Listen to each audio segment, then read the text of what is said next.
Call the meeting to order for the Ashland Board of City Commissioners. If you will all rise and take your hats off, we'll ask Commissioner Goot to do our invocation. Mr. Wirtz, if you'll lead us in our pledge. Let us pray. Lord, we come tonight thanking you for our city. Your word proclaims the blessing of the upright elevates a city. And so we are grateful for those who faithfully serve and celebrate our community. We ask your Holy Spirit to enter our chambers and to preside over our meeting this evening. We ask for your wisdom and discernment over this Board of Mayor and Commissioners as we strive to make decisions that affect our city and its citizens. Bless our city manager, our staff and employees, and those in attendance this evening. We pray always in Jesus' name. Amen. Let's stand and salute. I pledge allegiance to the flag of the United States of America and to the republic for which it stands, one nation, under God, indivisible, with liberty and justice for all. Thank you, Commissioner Goot and Mr. Wirtz. We appreciate that. All right, motion to receive and file the agenda is presented. So moved. Second. Any discussion? All in favor say aye. Aye. All opposed? All right, motion to receive and file the minutes of the July 9th, 2026 meeting. So moved. Second. Any corrections or additions? All in favor say aye. Aye. All opposed? All right, we'll move into our hearings and our reports. Mr. Martin, we can start with you today. Okay, well, we'd like to welcome everybody to the meeting tonight. It's always an exciting night when we see the families out for fire department promotions, both for the member of the fire department who's being promoted, the other members, and the families, and we welcome you. Since our last meeting, the city was host to the State Firefighters Convention. I want to congratulate Chief Alley and the department for their efforts in the success of the event. APD held another successful national night out in Central Park. It was well attended, and tonight at the board's request, APD Major Ryan Connolly and Chief Kelly are going to make a presentation of the use of flock cameras in our community since 2023, 2 years before the board took office. So we're looking forward to that and thank them for the preparation. Commissioner Goot? I just want to welcome everybody this evening. We have a lengthy agenda, so I'm not going to say much, but I just want to say I'm very, very proud of our new firefighters. And this is a great occasion, and I think we have the best fire department in the state. And I'm not saying that because it's an election year, okay?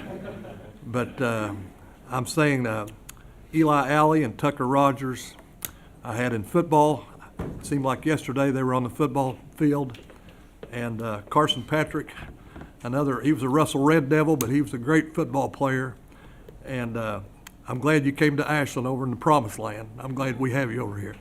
And so I'm very, very proud of these new firefighters. And that's all I have. All right, Commissioner Reimer. Well, I just want to welcome everybody here tonight. We have a packed house, excited for the pinnings of our firefighters and promotion of a police officer. I want to wish the best of luck to teachers and students starting school back. My little nephew is 5 years old. He'll be 6 coming up. And he started kindergarten at Charles Russell. Those days for me were exciting times.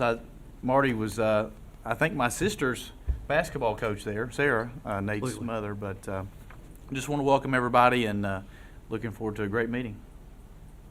Great. I think we all echo Commissioner Martin's compliments and on our firefighters and everything. We did have a good, successful Stars versus Stripes. Of course, everybody in the town knows I lost. But that's okay. I can sleep in my own bed at night, so that's good. We'll move on. I'll use most of my time. Our firefighters are anxious, and gentlemen, Firefighter Luke Wellman and Firefighter Patrick, Firefighter Alley, and Firefighter Rogers, would you come forward with your families, please?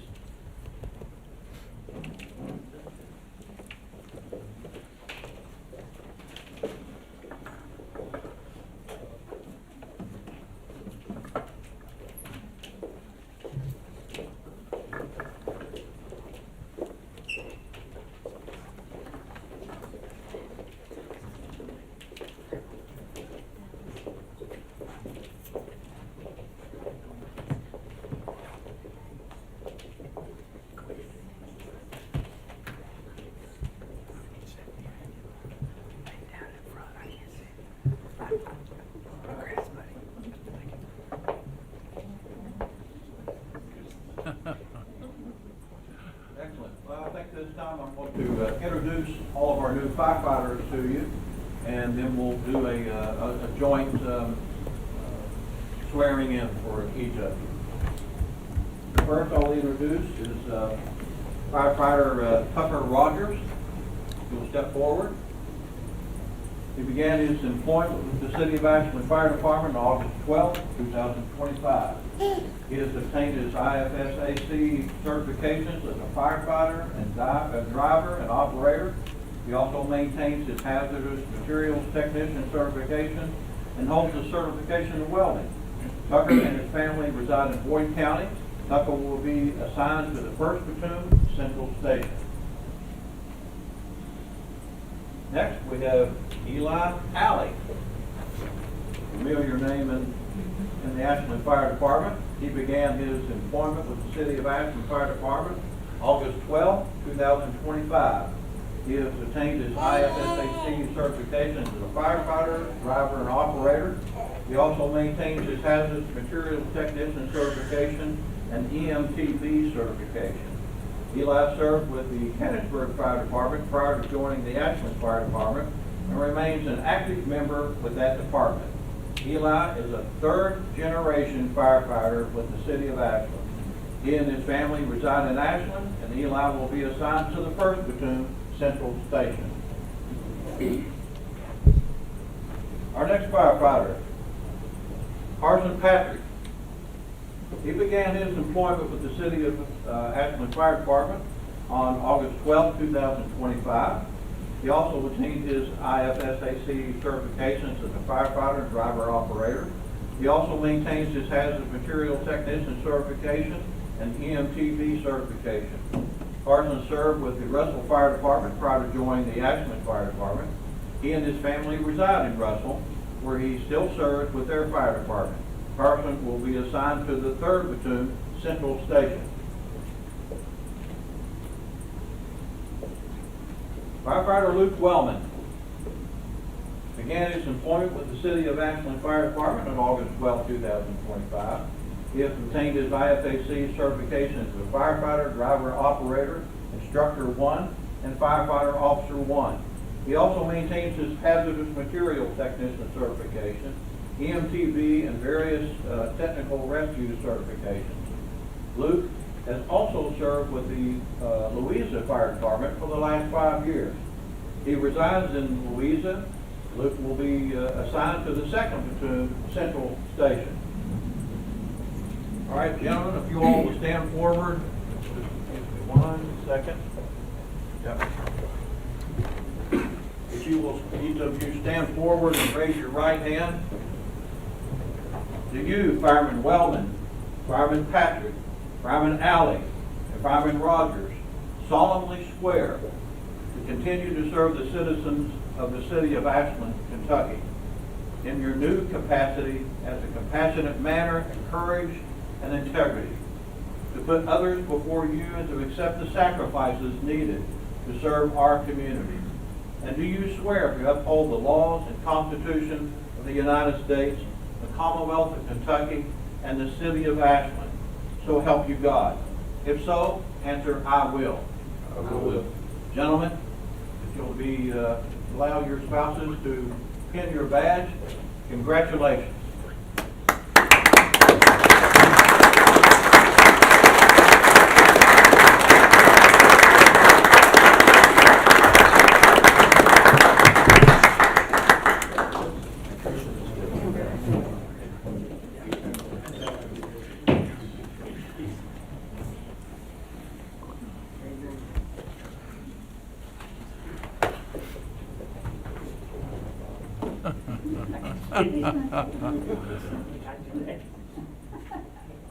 Got it? Yeah. On there, that's, Yeah, good job. later. There you go. Congratulations. Thank you. Congratulations, gentlemen.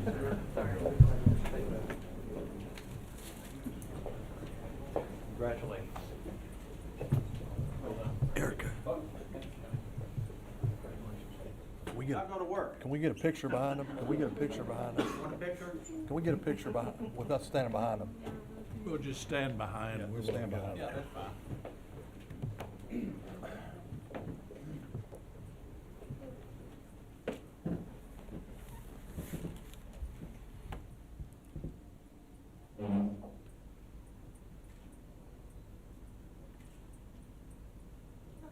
All right.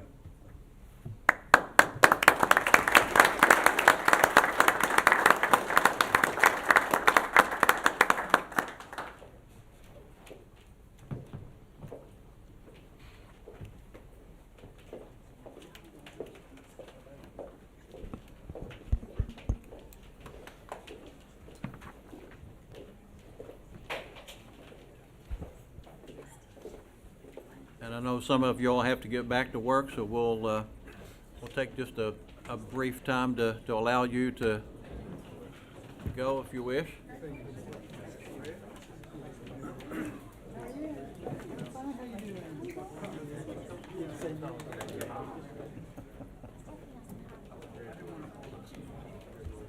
A date for a work session. He says he's gonna make it brief.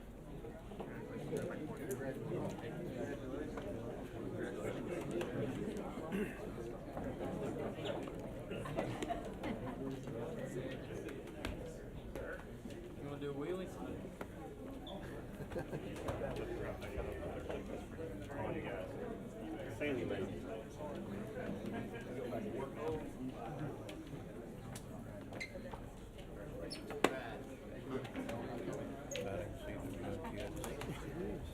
They are young.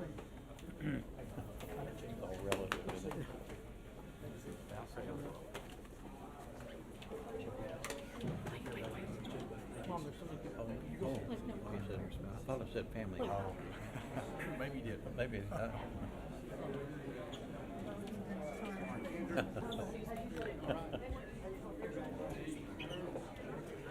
Assistant Chief instead of Major.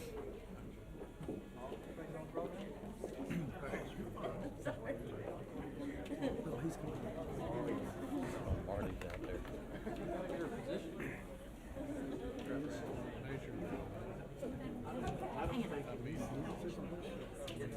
Get it. It's all good. No longer Major, but it's.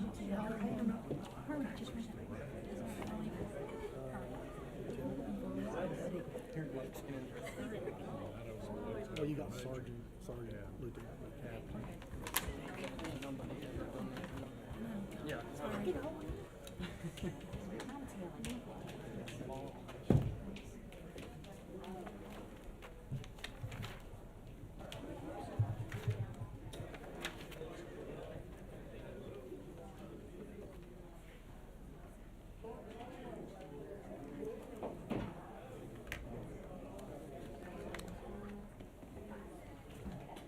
All right, so we'll move on to our city manager's report. Mr. Grubb. Thank you, Mr. Mayor.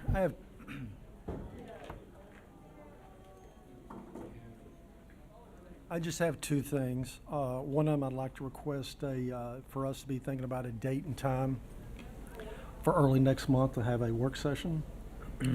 And the next thing is the departmental report is by Police Chief Todd Kelly. Before you start, let me correct Assistant Chief instead of Major, Ryan Connolly. Sorry about that, Chief. All right. Chief? Mayor and Commissioners, appreciate the opportunity to get up and explain our technology that's currently being used within the police department to help us solve crimes. We also want to put at the end of it an opportunity to show you what we're wanting to do as far as officer safety, public safety, and it's just not only for law enforcement, it'll be fire, our public works, all of our departments, all of our infrastructure, and I'll have a small presentation at the end of that. So your request to give information on the automated license plate recognition program that we have.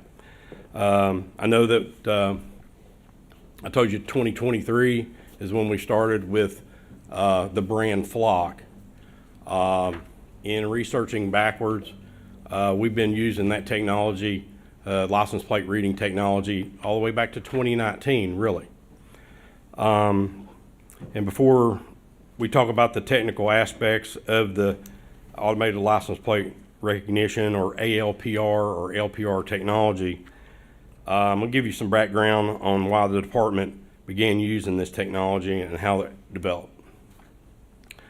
So why we began is the department was first using ALPR technology in 2019. It is primarily used as a solution to downtown parking enforcement. Following a federal court decision that affected the use of traditional tire chalking methods, the city needed another way to enforce parking time limits without physically marking or touching a vehicle. ALPR technology provided a way to document a vehicle's license plate, location, and time without physically touching a vehicle. The technology was later considered again as the city looked into solutions to long-standing downtown parking concerns. In 2025, with the direction and approval from the commission, the police department resumed the use of ALPR technology for parking enforcement, using both vehicle-mounted and handheld readers to document vehicles and determine compliance with the 2-hour parking restrictions. The different vendors for this technology was Clancy Parking Systems and now Clancy Vision. Prior to some of you getting into office, we also had the T2 system with the parking kiosks that were considered, and the equipment purchase. We never got to fully implement it. That was also ALPR technology, a different brand. So we've used different brands throughout this whole period. And again, Flock is just another brand name of that technology. So later on, ALPR for public safety, the department also pursued technology for a completely different purpose: public safety and criminal investigations. Beginning in 2021, the department sought approval to apply for Kentucky Homeland Security funding for ALPR equipment. The proposed uses included identifying wanted persons, stolen vehicles, dangerous individuals, missing or exploited persons, sex offenders, other individuals identified through law enforcement databases, and vehicles associated with narcotics investigations. The equipment was ultimately funded in 2023, with the city receiving reimbursement through Kentucky Homeland Security. The grants process and approval received were approved by the Board of Commissioners in both 21 and 22 to receive the funding. In 2023, the department was directed by the city manager to investigate damage occurring at the renovated riverfront. We were having problems with destruction of the roadway, criminal mischief in that area, and we did not have any proper way other than just random patrols to try to catch individuals doing this. So as part of that investigation, we began researching ALPR technology. It was tested at the entrance to the Riverfront Park. The system helped. Chief, is that the first fixed location that there was? That was the very first fixed location that we tested in a demonstration, and I believe it was 45 days. Am I correct, Chief, on that? Yeah. You were there. During that period of time, we had several incidents occurred through witnesses, information, things of that nature. We were able to use that ALPR technology searching database for vehicles that may have been entering that location during a period of time on a certain date. In doing so, we were able to locate not only the vehicle that was described, but the license plate was also visible, and we were able to follow up and identify a suspect, and that person was charged with damage to property for the city. From that point on, we found out that that experience demonstrated that ALPR technology could be useful beyond parking enforcement, and that it could provide investigators with an additional tool for identifying vehicles connected to crimes and locating wanted or even missing individuals, which we've done in the past. We've had golden alerts where we used technology not only in the city, but expanded to another state and found an older gentleman that we were able to find basically at a dead end of a hollow in West Virginia. Based on the success, we received permission by the city manager to grow the program through the city. What it does and what it does not do, and the assistant chief will cover that probably a little bit more technology-wise than just my description. Takes a photograph of the vehicle's plate, converts the plate to a text, records the location and time of the photograph, can compare the plate information against databases, can generate an alert when a vehicle matches information being sought by law enforcement. What it doesn't do, it doesn't record video. It doesn't capture facial images. It doesn't use facial recognition. It has officers continuously, we don't have officers sitting continuously in a police station or anywhere watching video, photographs, or anything like that. The amount of volume of traffic that we have, that's not efficient, and that's not an option or a capability that the system does. It does not automatically result in a traffic stop or an enforcement action, and it does not do intersections for red light enforcement or anything of that nature, speed or anything. Kentucky is a state that does not allow that, only in work zones, and that was passed just this year. When an alert's received, officers respond to the location, must positively identify the vehicle. Personnel must then confirm through the mobile data terminal or communications dispatcher that the vehicle and the information received through the system match before taking any action. AOPR is not a replacement for police officers, investigations, or good police work. It's another investigative and public safety tool. The technology gives officers information that may otherwise be unavailable, particularly when attempting to locate stolen vehicles, wanted or dangerous individuals, missing persons, or vehicles associated with criminal activity. Police Department's goal is to use this technology responsibly within established policy and law and with appropriate safeguards while providing the community with an additional tool to help prevent and solve crime.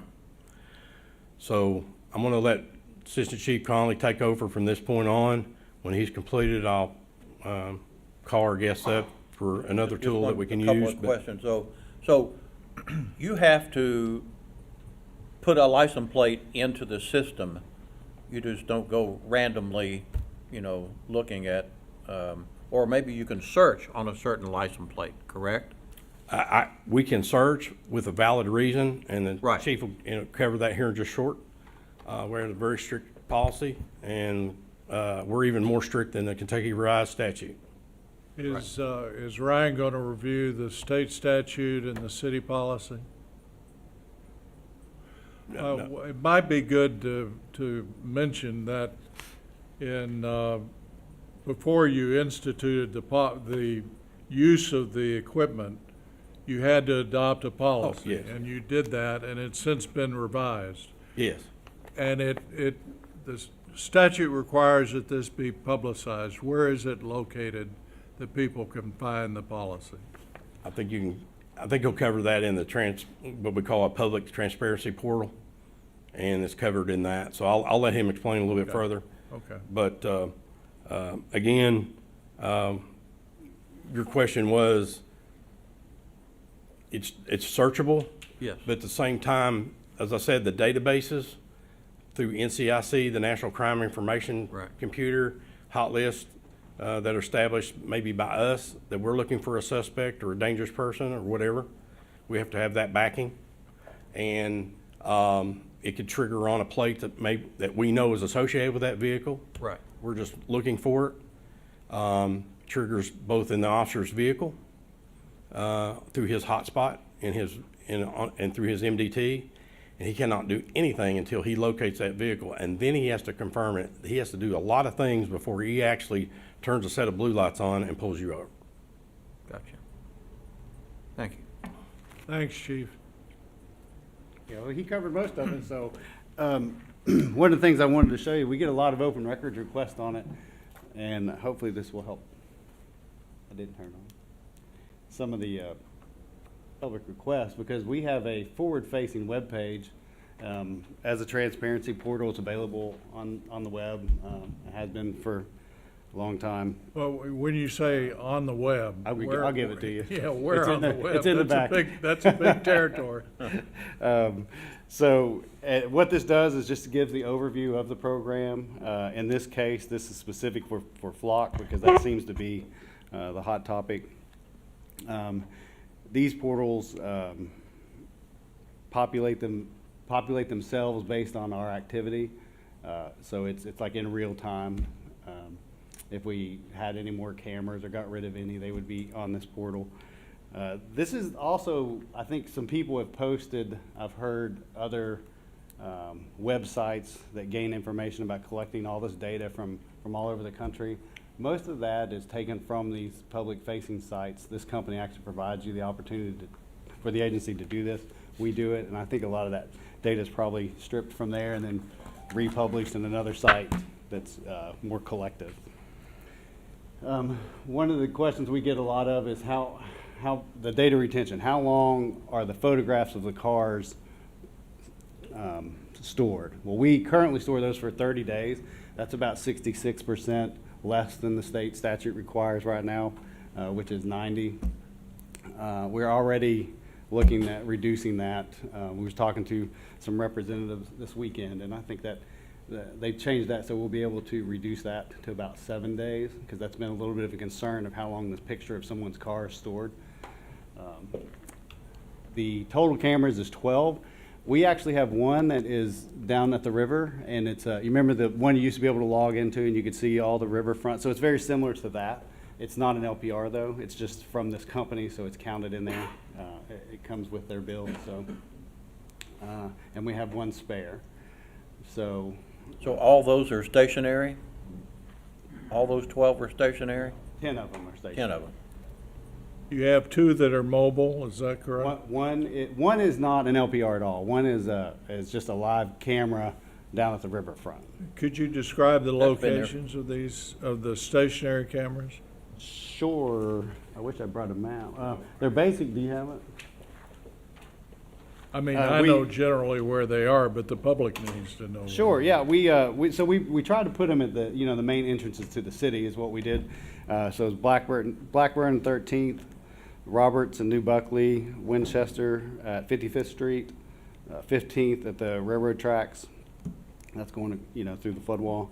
Winchester and River Hill, the Walmart entrance to River Hill, Valley View Drive at Hurricane, 29th and Blackburn, and 13th at the outgoing bridge is where they are. Some of those were determined by the officers where they were having the most trouble, those 3 that were kind of in the city instead of on the entrances. And a lot of that at the time, the idea had to do with pursuits. And if a car came through there, they had a better chance of getting the plate instead of continuing to pursue, or if they just discontinued the pursuit, then those were the kind of the patterns that people use, which was almost always to get across the bridge as quick as they could. So that's how a lot of that came about. So the hot list are alerted on NCIC, NCMEC, and Amber Alerts. So those are the every day, at least once a day, those are dropped in. So it's things like stolen vehicles, Amber Alerts, and that's what the camera's looking for if it gets as a match on the plate. They ask who we share with. There's actually a full list on this website as well as who we share with. Generally, it's Kentucky agencies because we can all investigate felonies in Kentucky and enforce them. And we do, right now, we're set at a 200-mile radius. And basically that is because we're sitting in the tri-state, and usually when we get a call of a stolen vehicle or something similar that would require us that someone would probably be heading out of state, that's about a 3-hour drive, it's about 200 miles. So we've got it set pretty tight, but it also gives us a chance to see if they left. And this is all if the other places allow you to share. Like it's sharing, right? We don't have automatic access, so we share with some, and that's our limit, is Kentucky agencies and then 200 miles. All those people are on that list. Chief, when you say share, are these agencies that's on the screen here and on this folder, are these agencies that also use the type of cameras or readers? It would only be that brand. Okay. Oh, So just if the they brand, so you can't go to the other brands? No, sir. Oh, okay. That's why I think, the name, and I think Chief mentioned it, is the name is, just happens to be the biggest network of these cameras. These are not the only LPR cameras. Like he said earlier, we have 3 brands just at our place. One for parking, the one from the grant, and then Flock. Chief, what about with federal agencies? Do we share with federal agencies? No. That is a great lead to the next slide. So What's detected is license plates and vehicles. What's not detected is facial recognition, people, gender, race. Acceptable use policy is data used for law enforcement purposes only. The data is owned by APD and is never sold to third parties. We've had that question before, but we don't sell it. It belongs to the city. When you say law enforcement purposes, not traffic enforcement. No. And I think that's a misconception too, that we're using them for that purpose. I mean, short of a hit and run, Right, Yeah. right. That's actually, I think you mentioned it, Prohibited against by state the law. statute. Yeah, state Yeah. law says you can't do that, except in there's a new exception, Limited but it wouldn't apply to anywhere within the city of Ashland. Yeah, because I think I'd heard people talk about speeding, stop signs, red lights. It's Right. none of that. No, sir. Prohibited uses by our policies: immigration enforcement, traffic enforcement, harassment or intimidation, usage based solely on protected class, and personal use. So how do we audit to make sure that those prohibited uses are not used? Well, it's a great question, and it's one of the things we pay for. Is every time one of the officers logs in, they all have a 2FA or two-factor authentication login to the account, and basically all their activity is logged.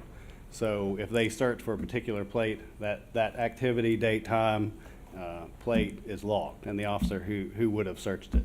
One of the questions we get sometimes is you delete those logs, but we absolutely do not. Those are permanent log.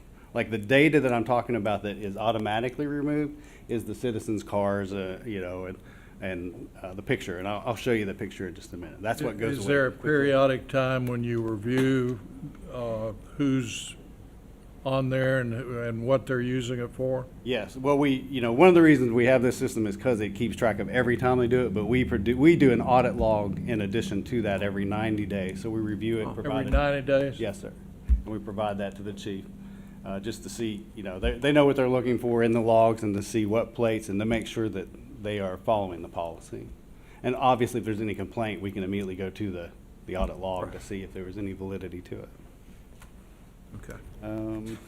While you're on that, Chief, and I know we've talked about this, but the new I think it's House Bill 58 that recently came out, that was recently adopted. I think it came into effect July 15th. There's always been the option for a criminal penalty for misuse of license plate readers. House Bill 58 actually codified that very specifically. Is that your APD's understanding as well? Is that how you read it? It is, and it's in our policy. Okay. As part of the policy, it's not only a violation of the policy, but we also warn of and talk about the state law. There's always been that option, though. I mean, a different charge or something like that. But the state now has codified that. That's my reading of the statute. Mine as well.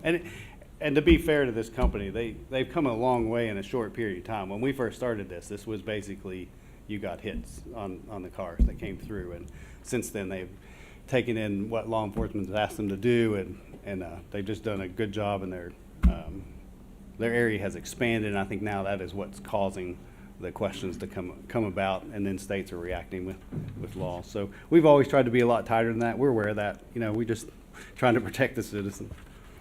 We'll go over some myths, and these are the questions I get asked the most. LPRs can track people and show police everywhere they go. What happens here is the LPR takes a point-in-time image. So you can see on the image, I'll show you, it's the exact date and time of that, basically the back of that car and the license plate in that second that it takes the picture. It doesn't continuously track the vehicle. Any of the images not used in an investigation, so something you didn't store as evidence, are deleted. And the courts have consistently found that taking of that image of public documents, which in this case are license plates on public roads, is not a violation of privacy. And that's LPR is really a 50-year-old technology, so this has seen the courts before. LPRs violate the Fourth Amendment. You hear this a lot. The appellate and federal district courts in at least 14 states, including the 9th and 11th circuits, have upheld using evidence from LPRs as constitutional without requiring a warrant. Flock sells customer data, compiling it all into one national database. So the data in this case is these plates. are owned by the city. They're not owned by Flock. So Flock does not sell that data. We, obviously, it was one of the very first questions we asked. So the data is available for us to share. So agencies would request via their program, if they have the same system, would you share this data with it? And that goes back to where we share with Kentucky agencies and then that radius. That's who we share with. And that, again, that data is automatically deleted, but not the audit logs. Flock's LPR uses facial recognition. It does not, I don't know much more to say about that. It doesn't capture any kind of human characteristics. In fact, what I can do here is this is what you get. This is the image of what we would call a hit. Because LPRs excel providing hits. These are the vehicles that have already been determined to have been involved in some sort of NCIC activity, such as a crime or missing person. A hot list works a lot like a smoke detector in your hallway. It sits quiet all day while thousands of ordinary cars go by the same way. Your detector orders or ignores your cooking every night. It only speaks up for the one specific thing that it was told to watch for, in this case, those NCIC entries. So that might be like a stolen car, an Amber Alert, something to that effect. So it's waiting for one alarm. And that's how you get the alert. That's what they call the hit. And we've had several successes, not only in Amber Alerts, but criminal activity. And do we have a number or how many that's done? Yeah, or? It's pretty constant, really. Yeah. And the thing is we were in our first testing phases, and we, within so many days, stolen vehicle report, person came out of it, we confirmed the vehicle, stopped it, wanted person inside of it, stolen handgun, 26 grams of methamphetamine, all on the license plate was in the computer as a stolen vehicle. So. And again, not, I don't mean to cut you off, Chief, I'm sorry, but of course the officer has to verify this. Right, They are not perfect. We're aware of that. We don't know many things that are perfect. If the officer finds the vehicle, because they're not sitting where the camera is, we just know that this hit came into our AOR, and so they verify if that is actually the plate. We have seen it not be the plate, and you would never know. Hopefully we didn't bother anybody. So. The other one is the what we call a BOLO. So that's the be on the lookout. That is the search feature. The way we used to do a BOLO was, as you would have say a robbery, and you would get on the radio and say, it was a silver sedan, plate ending 4-7, headed toward the bridge. That's the information you would get on a BOLO. You would send it out on the radio. The dispatch center would send it out to neighboring agencies as far as they could reach by radio, and then they would send it by computer through the NCIC machine. What this program allows the officer to go ahead and put it in that system to look to see if that car passes through, and that's the same thing as a polo. So when I think someone asked about a search earlier, that is how they would use the search feature. They would be looking for that vehicle just like we would do a BOLO. So how does that notify the agency? So for instance, let's say this was a stolen car. How does that, and it goes by the camera, how does that notify the agency that camera has, or that vehicle has passed that camera? Two ways. One is they have their own app. So when the officer's on duty, they flip that they're on duty, and then the app is active. And then our dispatch center monitors it. So they have a separate screen just for the dispatch center, so it pops up as well. So you can do it by computer. It's just the guys are in the cars, so they use the app for the most part. But they can use either the login on the computer or not. But it's tied to your login, your agency, and you've asked it to give you a hit, and that's what it does. So when they're off, they turn it off. As for the data, that's more like I try to equate this to, it's like people trust a bank, not only because the teller couldn't steal, but because every transaction is recorded and checked, so theft would get caught. Our policy guardrails work the same way, and we update them regularly, especially over the past few years. This technology is so fast. We really we really try to stay Data, ahead the of that. data is owned by the department. Yes, sir. It doesn't go to any other agent, I mean, Only if we share Flock it. or whatever, it stays with this Well, department. actually, I think we own it. Yeah, not- that's not what I Flock. just said, the Yeah, Right. yeah. department. It is owns stored, you know, on their servers. That's the service we buy, but it is not like we own the data. So if we don't want to share it with anyone, we don't have to share it with Right, anyone. Right. Okay. The hits, the NCIC hits are, you know, of course, that's dumped every day. So that's not, you know, those are already known crimes for the most part, or missing person. But you know that I told you earlier, like we're already down to 30 days, which we've always been 30 days before the House bill came out, as Mr. Wheeler pointed out. So our policy has always prohibited everything I've heard. So we're just, you know, trying to be a little open up about it. So a little more, I guess people don't know as much about it. So I don't know how to do more than that, but we're here if you have any questions on that.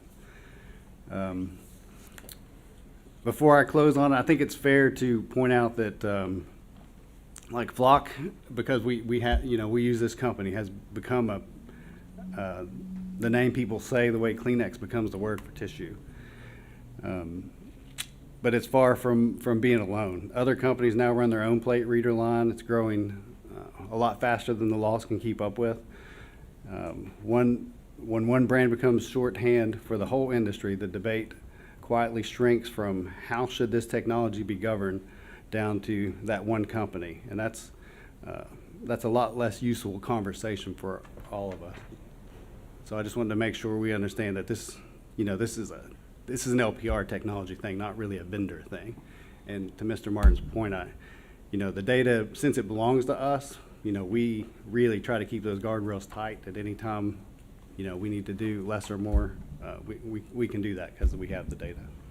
So the city uses Axion. Is that what you're saying? So for tasers, yes. Okay. I'm just looking at another page in this. Yeah, Axion. we have, because with Axon, Motorola, Flock, hopefully a new company coming on board. Yeah, we do our best to bid these things out and see who's the best in the industry at the time. But Axon is one, for instance, that has introduced similar cameras, and they've been testing. I mean, it's a whole nother rabbit hole we can go down about what's capturing license plates. But at the end of the day, for us, you know, we get to pick who shares. I mean, these are, like, Kentucky law has done a good job. I think it might. I haven't studied other states, but it's the only law I keep hearing people talk about, and so good for them so far. Great. Any other questions? I do want to add that Kentucky is a very proactive state as far as the state law and policy. As I said on the model policy for the Kentucky League of Cities for law enforcement,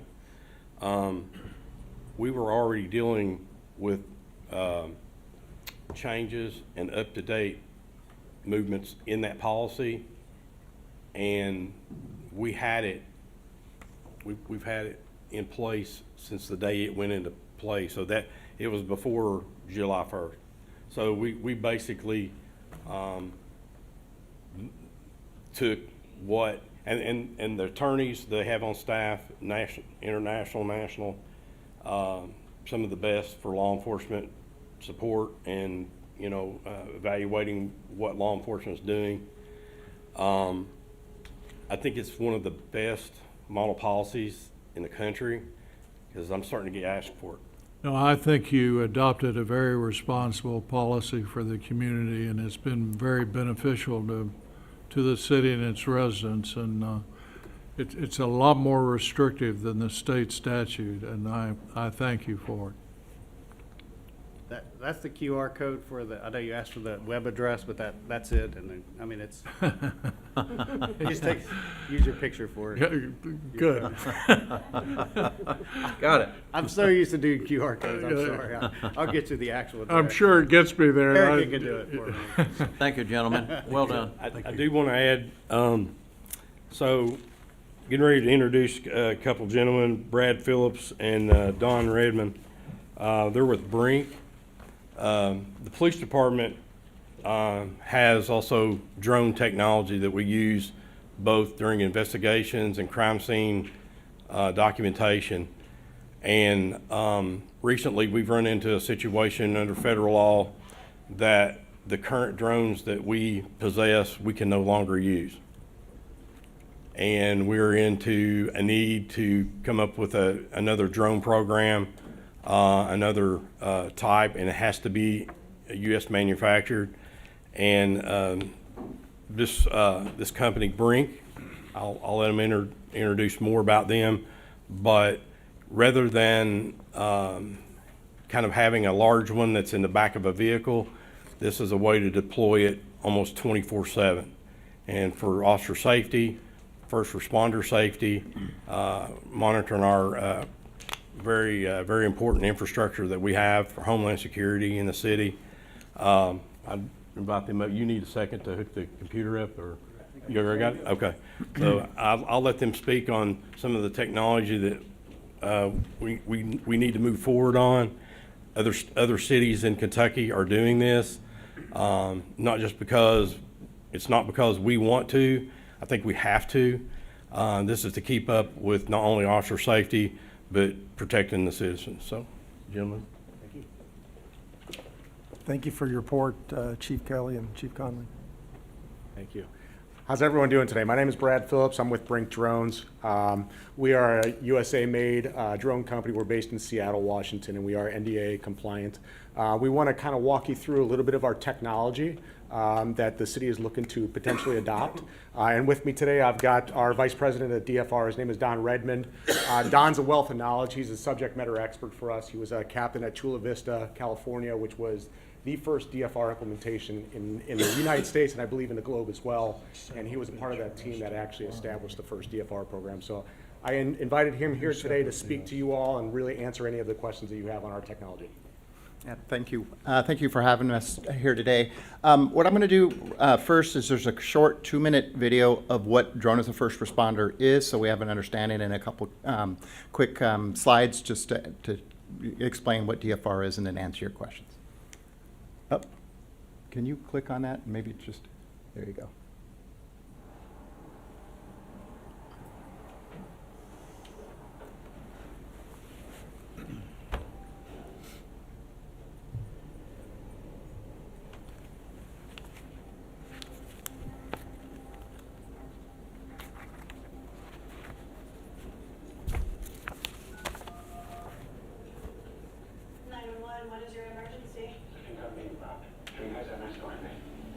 What is the address? Jackson anymore. 6316 North 83rd Street. Responder 1 en route. Arrival in 45 seconds.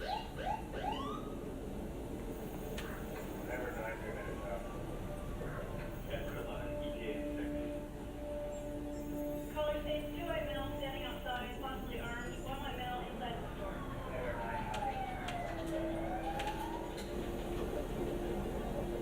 We have our two version of perspectives. We have an armed robbery responders. Pull up the drone feed.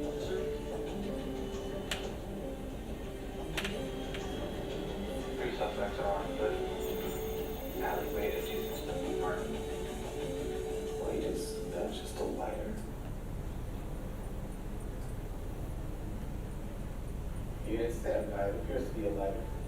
Responder 1, affirmative. Objects appears to be a lighter and not a weapon. Order copy. We'll make contact at last. It's not hard to imagine how this situation could have gone differently.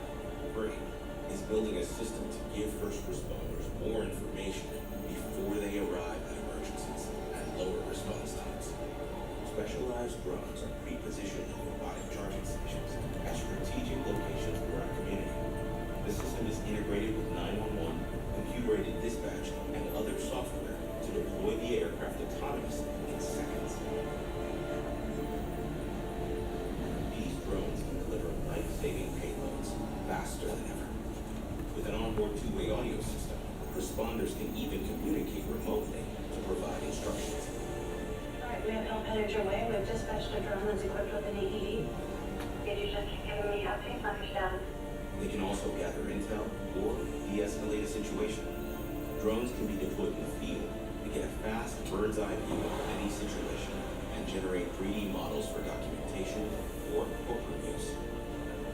DFR allows first responders to see through smoke and identify hotspots or locate suspects and advise a response that minimizes risk forever. The drones also mesh with each other for extended range across entire communities. Agencies around the country have already adopted DFR programs. On average, they clear a quarter of all 911 calls with drones alone. They get eyes on scene in less than 70 seconds and have achieved 50% faster response times agency-wide. Enter the future of public safety today with Brink DFR. Because this is just the beginning. So a few things I'll just point out on what about our company first and foremost. As Brad says, we are an American-made company. We are the second largest American drone company, but we are the largest and only drone company in the entire world that only builds for public safety. We do not build military drones. We do not build commercial drones or infrastructure drones. So everything on our drones is specific to public safety.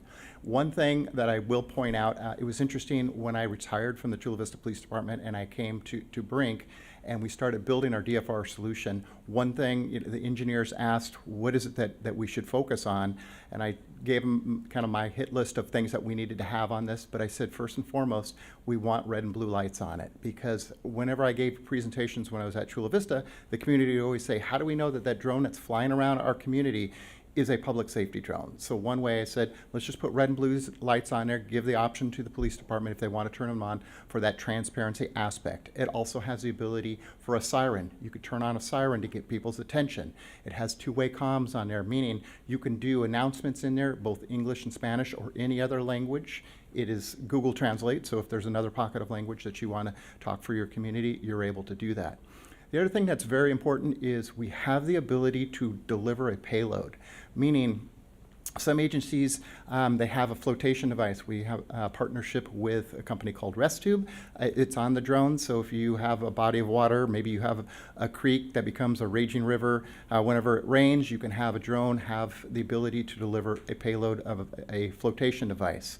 Some agencies, unfortunately, they leave Narcan on their drones for the fentanyl crisis that they're having, where you can deliver a payload. So these are life-saving payloads. It's drone as a first responder, meaning it's for police and fire. So the ability for first responders to see what's happening long before they arrive on scene is critical for decision making. Two other things I'll point out. On average, what we as an industry are seeing for DFR programs, about a 90-second response time from the moment that the drone's launched till it's overhead, meaning that crimes in progress are being captured.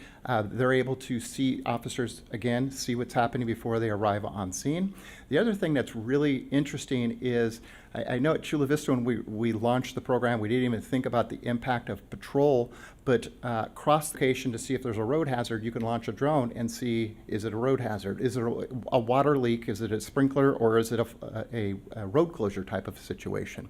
So approximately, it's not a replacement for police officers by any stretch. It is a way to enhance their response. The other aspect of it is we worked very closely with the ACLU in how do we make from CAD. So the reason for the call for service, they'll put in there traffic collision. I'll have a location, Broadway and Main. It'll have that will track in there, but also really more importantly, it'll give the telemetry of the drone. So this is typically based in the department's website. I'm not sure if that's what the goal is for the chief here, but all of this information gets updated the next day. So it's not in real time because it could be an ongoing police situation. But this is a great way for the community if they want to know why is a drone flying over my house yesterday, they can go on the website and see the purpose of the launch, the telemetry, and have that information and that confidence of how the police department is deploying a drone as a first responder. Typically, who, when you say the pilot, is that a sworn officer or is that just anybody? Or Yeah. Yeah, so what we were, because they operate under what they call a COA, so we would be able to do our own training once we got the approval from the FAA, which they also help us with. And we've been talking to our dispatch center as well as an option. because we're running 24/7.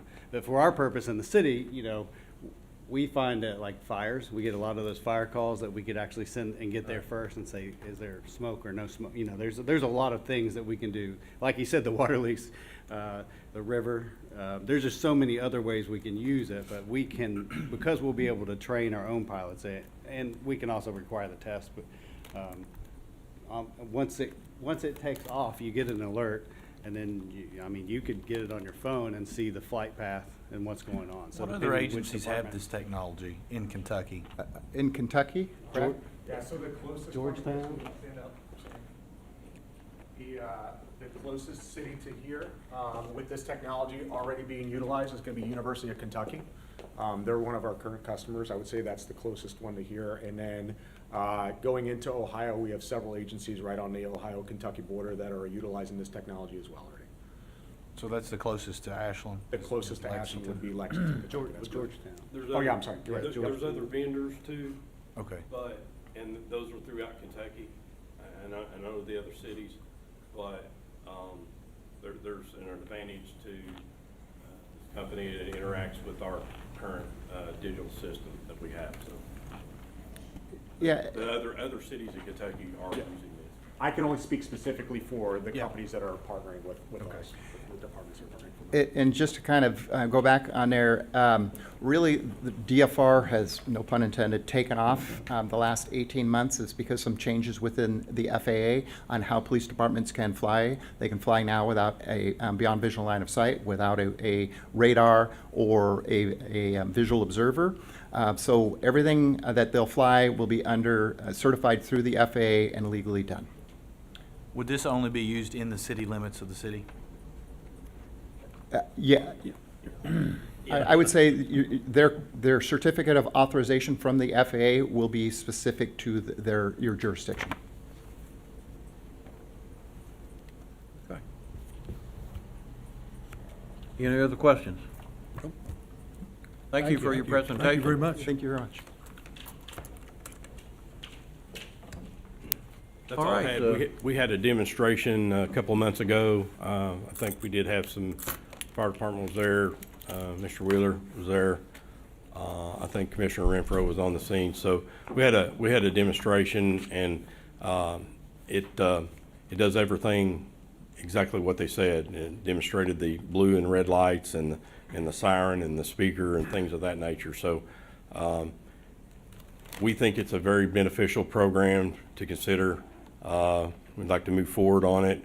Again, it works, integrates in with our current body cam video system, things of that nature. So we'd like to present that coming up pretty soon with an option that we have as far as we're renewing with our body cam company. All those contracts are coming up, and we'd like to go ahead and try to move forward on this project because, again, as you can see, it has a lot more to it than just flying a drone overhead. It's got some supportive values on it, first responder values on it, and again, I just came from the Chiefs I see it Conference. as a valuable tool. I think, though, Mr. Wheeler would probably have to chime in to let us know, maybe a report or something. Yeah, we'll review it and get you guys something to consider. This is the first you've probably heard of it, really. So Right. we'll get you something to look at. I'll verify the legalities. I have done some preliminary research and didn't see any issue. But another example of evolving technology and the law catching up to it. So we'll be happy to get that for you, and you can consider it possibly in an upcoming commission meeting. I would hope that it's got a long battery life, because the total number of calls you all run each year, and then the fire department combined is over 30,000, so. It's sustainable, and it does what it's supposed to do. And again, I saw the demonstration over a year ago at the Chiefs Conference last year. Discussions this year, we just came from the Chiefs Conference this morning, and the number of cities that are selecting this type of proactive patrol, first responder activity, it is definitely, I'm gonna say beyond catching on. it is the right thing to do. And number one, if this can get me to a point to where I can send cops home safely, if it's just another tool, then its value exceeds, its capabilities. So, as far as I'm concerned, this is just another tool that I believe that this city needs to help us do our job and do it safely. All right. Thanks, Chief. Thank you. Thank you, Chief. Mr. City Manager, you have any other? No, sir, thank you. All right, so moving on, we'll move into our public participation. This is the opportunity that anyone would have to address the commission of items that are not on the agenda.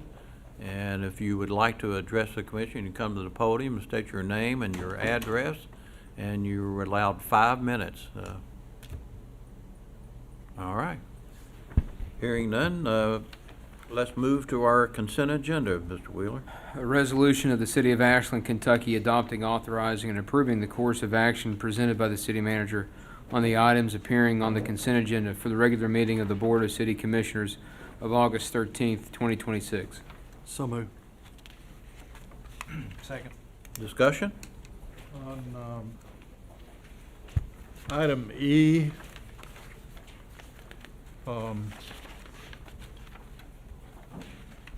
estimated cost for the chemicals is $400,000 a year. Is this in addition, would this be in addition to the chemicals that we're using, or would this be a replacement for some of those chemicals? It would be in addition. But, that is a preliminary amount there. I mean, we don't know exactly yet till we get farther into design. We'll know more about it then. Gotcha. Item O, AP3, can we get an update, maybe next meeting or the meeting after, about the progress of the conference center? All right, I have, do have a question on item I on the, one of the demolitions of 508 44th Street. I went up there. All I see is trees and stuff. Is that behind all those trees, or?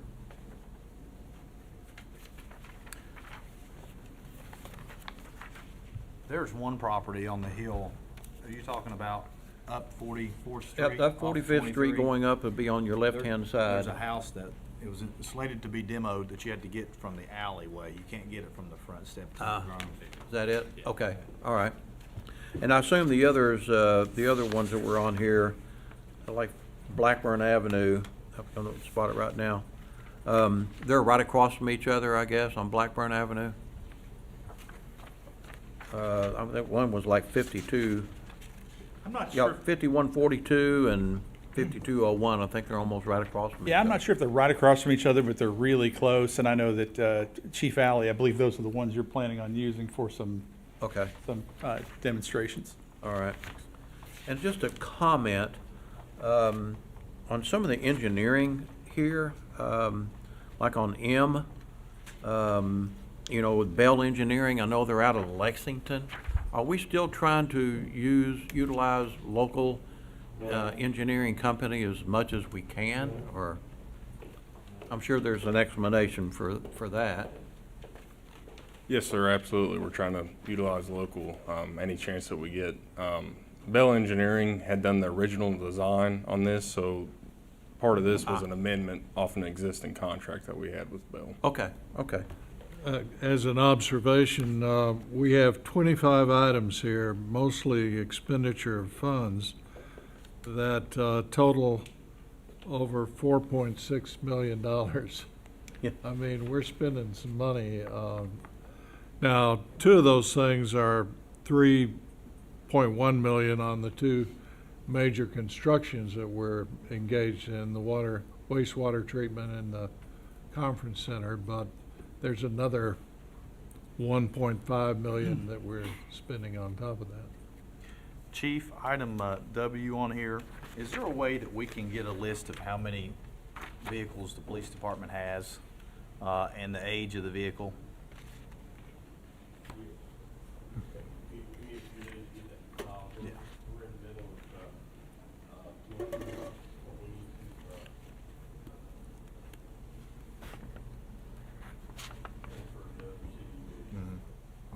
Are the 3 vehicles that are mentioned on here replacement vehicles? Yes, two crash ones and,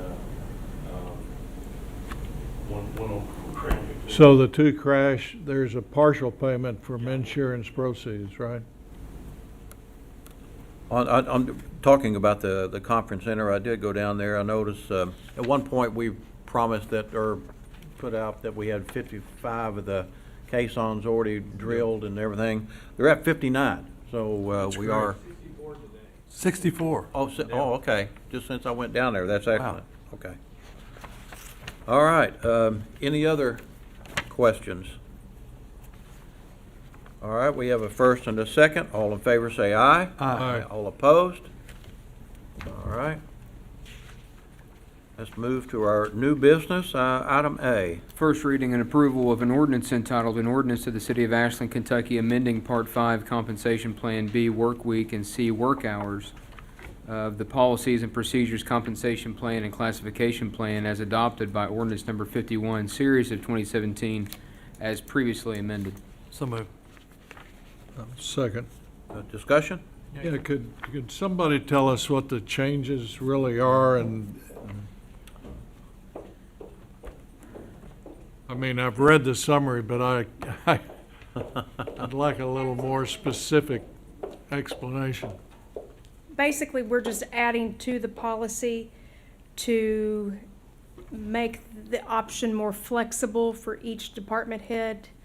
Right now, the current policy reads, the department heads schedule their work week. So they set the work week for each department based on the needs of each So department. this relates to work week. So this is just the hours that you work in the work week to make it more flexible, to add the option to add an earlier start time or a later start time, split up your different shifts, make it easier in the winter months, the summer months, Public Services Department, if they need to come in earlier. It gives them more flexibility at the discretion of the department head. And honestly, it gives more of a morale boost for the employee. I mentioned in the email, I think I sent back some different options, but one is like a staggering start time. So in the event that somebody who works 8:30 to 5, they would prefer to do, 7 to 4:30, or they can stagger that within the department. So this has been shared with the department heads, and you've gotten their comments back on the proposed changes? Yes. And it's been favorably received? Absolutely. I think it'll be a really good thing for recruitment, morale. It'll help with, I think, attendance improvement.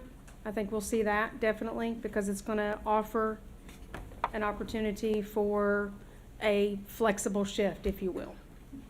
Some of this has been implemented previously through proper channels. For instance, when warmer weather incurs or colder weather incurs, to changing on alternating schedules.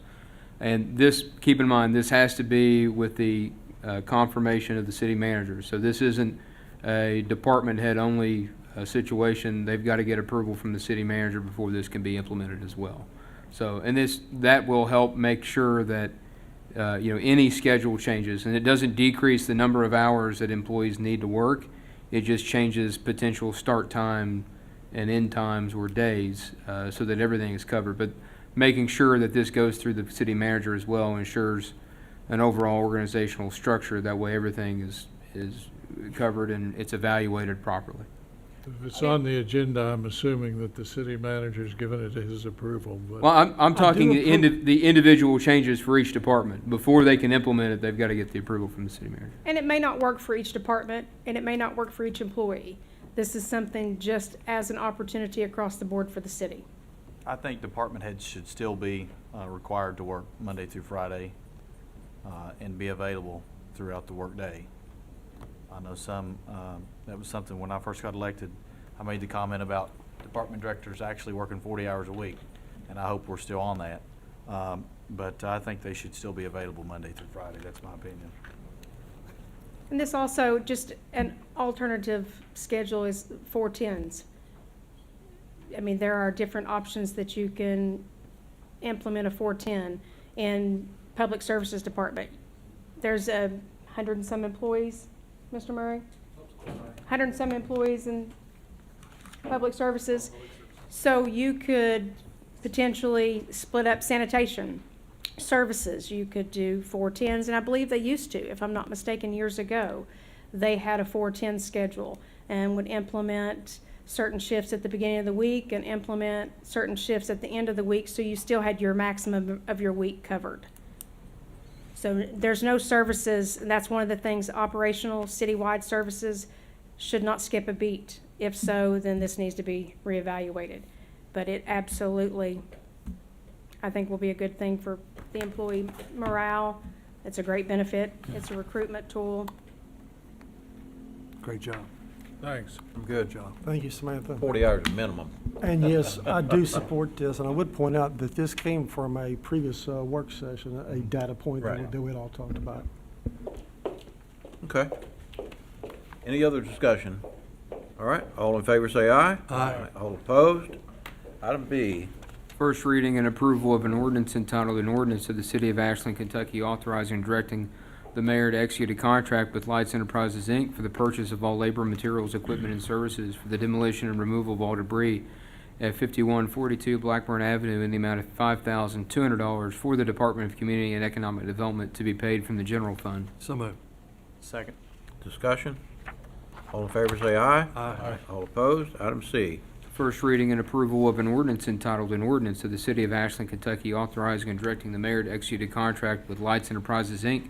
for the purchase of all labor, materials, equipment, and services for the demolition and removal of all debris at 5201 Blackburn Avenue in the amount of $7,750 for the Department of Community and Economic Development to be paid from the general fund." So moved. Second? Second. Discussion? All in favor say aye. Aye. All opposed? Item D. First reading and approval of an ordinance entitled, "An Ordinance of the City of Ashland, Kentucky authorizing and directing the mayor and Tony D. Grubb, city manager, or Michelle Veach, assistant chief financial officer, to renew a line of credit on behalf of the city of Ashland in order to borrow sufficient funds for operational expenses for the period July 1, 2026 through June 30, 2027. So moved. Second. And this is just the safety net, we're just This is a renewing safety this. net contingency, yes. When was it last used, Mr. City Manager? In March, she said March. Yeah. And we're also now, we have, I believe, what is it, $2.1 million in an economic stabilization fund, That is correct, sir. rainy day fund, basically. Yes, sir. And we challenge you to stay at zero. And get that rainy day fund up. All I right. agree with you on that. Yeah. There you go. All right, all in favor say aye. Aye. All opposed? Item E. First reading and approval of an ordinance entitled, "An Ordinance of the City of Ashland, Kentucky repealing ordinance number 17, series of 1978, and redefining the areas where parking is prohibited generally within the city of Ashland and fixing a penalty for the violation thereof." So moved. Second? Or a second? Second. Second. Discussion? Yeah, could somebody explain this, Chief? Or maybe it's Barry, I don't know which of the two of you. Yes, sir. Or were you moving the parking back? So we've had complaints from at least two businesses we know of. One reached out with an email, site triangle, and we see out on the numbered streets going out onto Greenup Avenue. We still have the 30-foot yellow curb marking. That isn't happening. Myself and streets have gone and done an inspection.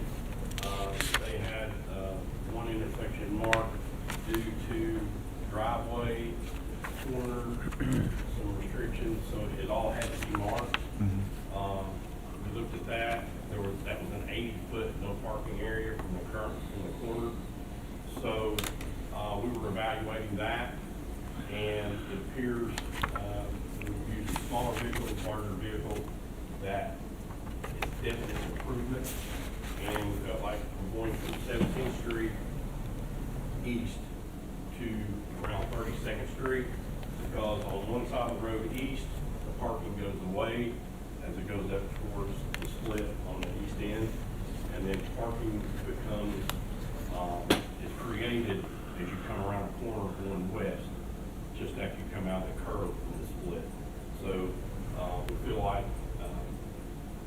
taking that much parking away. I think the safety and the sight picture is a lot more. Oh, the safety, I mean, coming out of 18th Street there too. 18th So you're Street. basically eliminating parking spaces to increase the visibility. They're really not spaces, it's just a parking.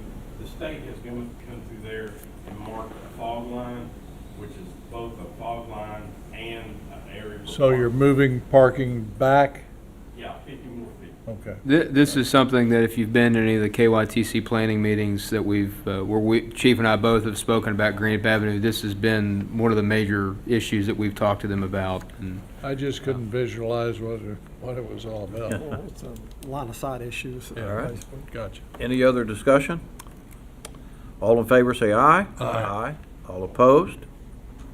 Item F. reading and adoption of municipal order entitled, "A Municipal Order of the City of Ashland, Kentucky authorizing and directing the mayor to submit a loan application in the amount of $25 million to the Kentucky Infrastructure Authority for the 2027 Clean Water State Revolving Fund for the Water Resource Recovery Facility Expansion and Improvements Project A22-005 for the Department of Utilities." So moved. Second. Discussion? All in favor, say aye. Aye. All opposed? Item G. The mayor requests the board's concurrence on the appointment of Charles Dunlap to the Code Enforcement Board for the term retroactively effective April 13th, 2026 and expiring April 13th, 2029. So moved. Second. Discussion? All in favor, say aye. Aye. All opposed? All right, executive session, a motion to, Motion to go into executive session for the purpose of discussing property acquisition and personnel, individual personnel matters. And also potential litigation, please. oh, okay. All right, all in favor, say aye. Aye. All opposed? All right.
All right, we're back in session with no action taken there.